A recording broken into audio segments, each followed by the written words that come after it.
Oman breaking ന്യൂസിലേക്ക് സ്വാഗതം. ഒമാനിലെ വിവിധ വാർത്തകൾക്കായി ഈ ചാനൽ സബ്സ്ക്രൈബ് ചെയ്യൂ. ഈ മാസം 26-27 തീയതികളിൽ വടക്കൻ ഷെർക്കയിൽ 51 കിലോമീറ്റർ മലകയറ്റം സംഘടിപ്പിക്കാൻ പൈതൃക വിനോദസഞ്ചാര മന്ത്രാലയം ഒരുങ്ങുന്നു. അറബ് ടൂറിസം ക്യാപിറ്റലിന്റെ ആഘോഷത്തിന്റെ ഭാഗമായാണ് പരിപാടി. വാദി ബനി ഖാലിദിലെ മഖിൽ ഗ്രാമത്തിന് സമീപമുള്ള കുളത്തിന് സമീപത്ത് നിന്നും ആരംഭിക്കുന്ന യാത്ര സുരക്ഷിതവും സുഖപ്രദവുമായ ഹൈക്കിംഗ് അനുഭവം സമ്മാനിക്കുമെന്ന് മന്ത്രാലയം വ്യക്തമാക്കി. അതേസമയം യാത്രക്കൊരുങ്ങുന്നവർ കരുതേണ്ട വസ്തുക്കളെക്കുറിച്ച് മന്ത്രാലയം നിർദ്ദേശം നൽകിയിട്ടുണ്ട്. കാൽനട യാത്രക്കാർ ബാക്ക് പാക്ക്, ട്രയൽ ഷൂസ്, പ്രഥമ ശുശ്രൂഷ കിറ്റ്, പ്രൂഫ് ജാക്കറ്റ്, ഹെഡ്ലാമ്പ്, തൊപ്പി, കുറഞ്ഞത് 2 ലിറ്റർ വെള്ളം എന്നിവ കരുതണം. പങ്കെടുക്കുന്നവർ 10 റിയാൽ റീഫണ്ടബിൾ ഡെപ്പോസിറ്റ് നടത്തേണ്ടതുണ്ട്. രജിസ്ട്രേഷൻ നാളെ അവസാനിക്കുമെന്നും മന്ത്രാലയം കൂട്ടിച്ചേർത്തു. കുവൈറ്റ് ആതിഥേയത്വം വഹിക്കുന്ന 26ാമത് അറേബ്യൻ ഗൾഫ് കപ്പ് ഉദ്ഘാടന ചടങ്ങിൽ ഒമാൻ സാംസ്കാരിക യുവജന കായിക മന്ത്രി സെയ്ദ് ദിയസിൻ ബിൻ ഹൈത്തം അൽ സയ്ദ് പങ്കെടുത്തു. കുവൈറ്റ് അമീർ ഷെയ്ഖ് മിഷ്അൽ അൽ അഹമ്മദ് അൽ ജാബർ അൽ സബാഹിന്റെ ക്ഷണപ്രകാരമായിരുന്നു സെയ്ദ് ദിയസിൻ ചടങ്ങിൽ വിശിഷ്ടാതിഥിയായി ഉദ്ഘാടന ചടങ്ങിൽ പങ്കെടുത്തത്. കുവൈറ്റ് അമീറുമായുള്ള കൂടിക്കാഴ്ചയ്ക്കിടെ ഒമാൻ ഭരണാധികാരി സുൽത്താൻ ഹൈത്തം ബിൻ താരിഖിന്റെ സന്ദേശവും മന്ത്രി കൈമാറി. ഫിഫ പ്രസിഡന്റ് ജിയാനി ഇൻഫന്റിനോയുമായും സെയ്ദ് ദിയസിൻ ചർച്ചകൾ നടത്തി. ബോഷറിലെ സെൻട്രൽ ബ്ലഡ് ബാങ്ക് ഇന്ന് താൽക്കാലികമായി അടച്ചിടും. അറ്റകുറ്റപ്പണികൾക്കും വിപുലീകരണത്തിനുമായാണ് പ്രവർത്തനം നിർത്തിവെക്കുന്നതെന്ന് department of blood bank services പ്രസ്താവനയിൽ അറിയിച്ചു.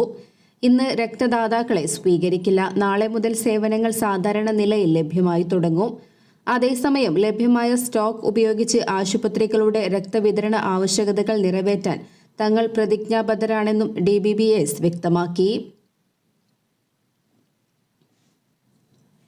വടക്കൻ ബാത്തിന ഗവർണറേറ്റിൽ സ്വകാര്യ കമ്പനികളുടെ വെയർഹൌസിൽ നാശനഷ്ടങ്ങൾ വരുത്തുകയും കോപ്പറുകളും വൈദ്യുതി കേബിളുകളും മോഷ്ടിക്കുകയും ചെയ്ത സംഭവത്തിൽ വിദേശികളെ റോയൽ ഒമാൻ പോലീസ് അറസ്റ്റ് ചെയ്തു.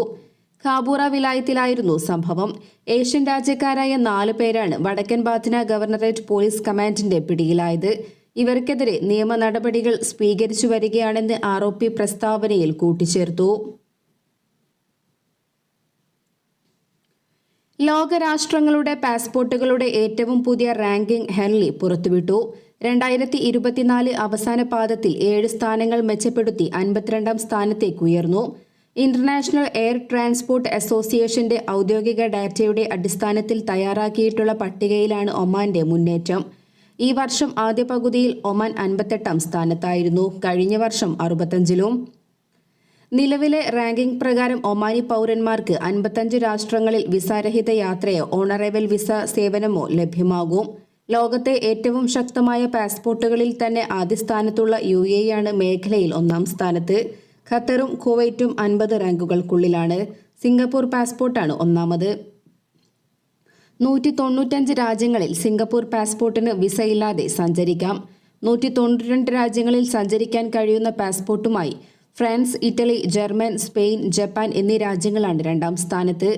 Austria, Finland, Ireland, Luxembourg, South Korea, Sweden എന്നീ രാജ്യങ്ങളാണ് 3ാം സ്ഥാനത്ത്.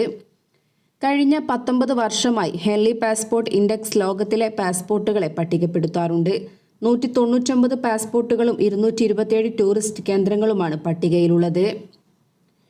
ഒമാനി പാസ്പോർട്ട് ഉള്ളവർക്ക് Albania, Barbados, Belarus, Botswana, Brunei, Colombia, Dominica, Ecuador, Egypt, Georgia, Haiti, Hong Kong, Iran, Jordan, Kazakhstan, Kyrgyzstan, Lebanon, Malaysia, Mauritius, Philippines, Pakistan, Serbia, Tajikistan, Ukraine തുടങ്ങിയ രാഷ്ട്രങ്ങളിൽ വിസയില്ലാതെ യാത്ര ചെയ്യാം. Arabian Gulf കപ്പിൽ ഒമാന് സമനില തുടക്കം.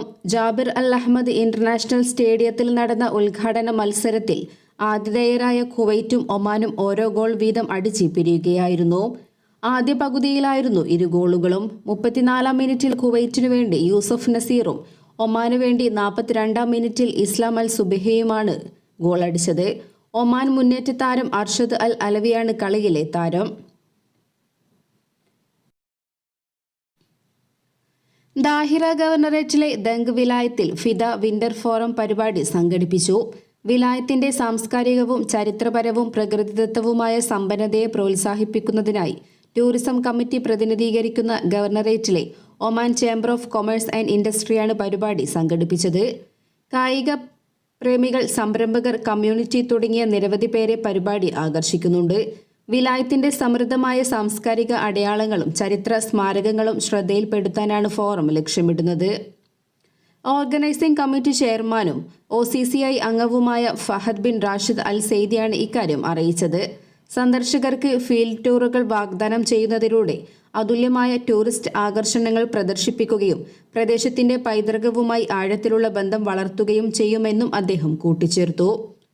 120-ലധികം പേർ പങ്കെടുത്ത 8 കിലോമീറ്റർ ഓട്ടമത്സരം ഉൾപ്പെടെ നിരവധി പ്രവർത്തനങ്ങൾ ഫോറത്തിൽ അവതരിപ്പിച്ചു. ഇതോടെ ഇന്നത്തെ വാർത്തകൾ അവസാനിക്കുന്നു. പുതിയ വാർത്തകളുമായി വീണ്ടും കാണുന്നതുവരെ നന്ദി, നമസ്കാരം.